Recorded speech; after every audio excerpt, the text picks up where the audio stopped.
Back to the Hip Hop Report. I'm your host, Rambo Hustle, and today is a very special day. Not just because it's game day, but also because it's the day of the release of J. Cole's 5th studio album, KOD.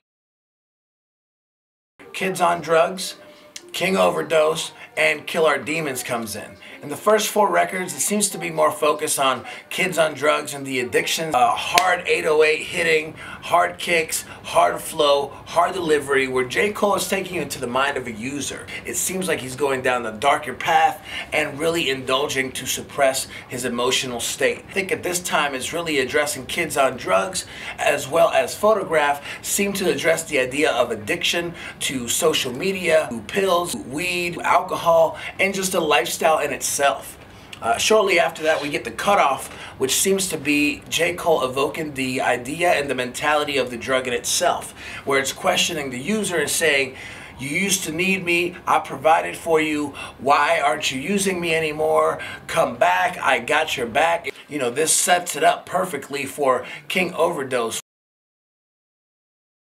We're not going to focus on the drugs anymore. We're going to now obsess over the next societal norm, which is money.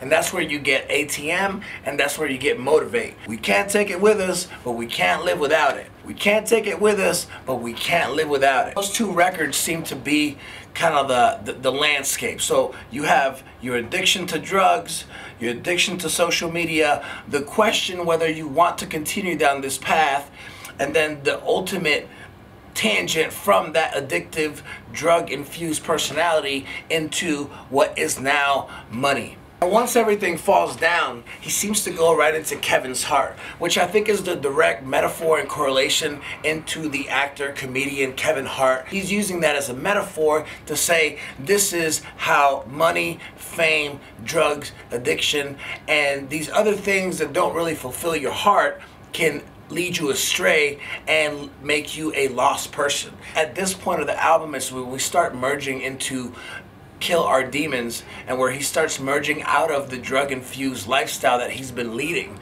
Whether that's relevant to J. Cole himself, or he's actually embodying what he sees in the culture today, I think that's really up to interpretation. Until this point, it doesn't sound like the normal J. Cole. It sounds like he's using different tones to kind of deliver his message in a way that doesn't seem as familiar as the J. Cole that we're used to. It doesn't seem clear.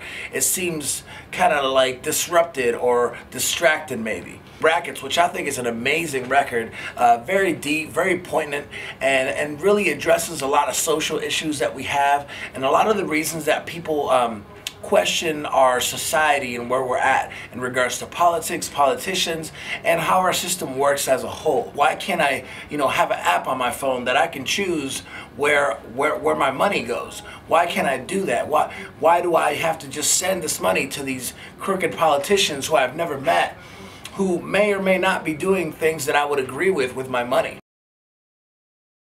I think Once an Addict is the first time that we hear J. Cole really come in as himself, because I think everything before that, his voice seems a little bit different. He seems to be giving us a little bit different tone and emotion with his voice and his delivery, as to where at the end of it, it seems to have a little bit more clarity, and he seems to sound like old J. Cole, old Jermaine, and really comes back to life, where he's giving you a clear voice with a clear message, and it seems to be a lot more intuitive to the social norms that we are accustomed to J. Cole carrying.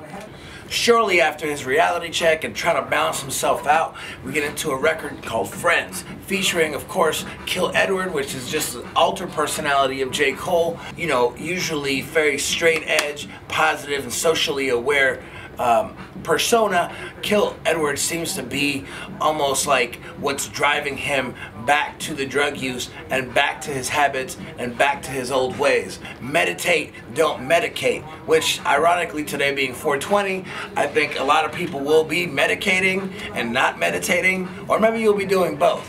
Nonetheless, I think it's an important piece of the project because it really breaks down the idea that maybe it's better for you not to change your dynamics of where your mind is and your thought process and how your mind is operating, but it's better just to step away from the hecticness of your day-to-day life and really zero in on who your heart and your mind is telling you that you need to be.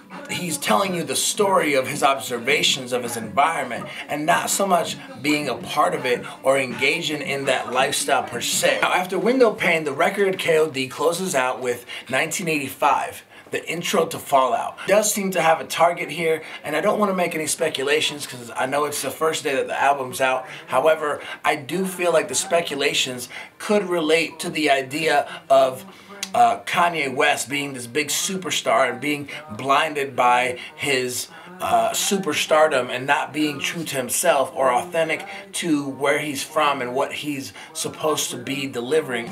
Overall, I think KOD is an amazing project if you're a J. Cole fan. If you're going to listen to it and you're not into that style of music, then I don't expect you to be into it, and I wouldn't even invest any time trying to bash the album because you knew going into it that you weren't into lyrics. Again, guys, this is Rambo Hustle with the Hip Hop Report. This is our J. Cole KOD review. I hope you enjoyed it. I hope you come down. Make sure you subscribe. Leave your comments below. Let us know what your favorite records are, what you thought of the album, and more importantly, what you thought 1985 was about. Who is he talking about? Is he taking shots at Kanye? Is Kanye going to come out and take shots back at J. Cole? Is this why he named his group with Kid Cudi Kids See Ghost? Is there some sort of implication or some sort of metaphor behind that idea that he's going to bring out on June 1st for his album?